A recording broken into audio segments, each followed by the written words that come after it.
প্রশ্ন বলছেন, আসসালামু আলাইকুম শেখ। 10 নম্বর প্রশ্ন। আসসালামু আলাইকুম শেখ। ওয়ালাইকুম সালাম। আমি স্মার্টফোন ব্যবহার করি কারণ আমি অনলাইনে কোরআন হেফজ করি ওস্তাজার কাছে। কোন এক বোন বলছেন, মহিলা টিচার, তাহলে ঠিক আছে।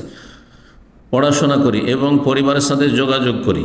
আমি কোনো হারাম কন্টেন্ট দেখি না বা কারোর সাথে অনুচিত চ্যাট করি না, কিন্তু আমার স্বামী আমাকে স্মার্টফোন ব্যবহার করতে নিষেধ করছেন। না, আজকালকার জামানায় যদি কেউ স্ত্রীকে স্মার্টফোন ব্যবহার করতে নিষেধ করে, অথচ বাহ্যিক কোনো তার কাছে দলিল প্রমাণ নেই যে তার স্ত্রীর চরিত্র খারাপ, তাহলে এটি সীমা লঙ্ঘন করছে, জুলুম করছে। এটি জায়েজ নয়, বাধা দেওয়া জায়েজ নয়, কারণ স্মার্টফোনের প্রয়োজন রয়েছে। অথচ তিনি নিজে স্মার্টফোন ব্যবহার করেন, তিনি কেন ব্যবহার করছেন তাহলে?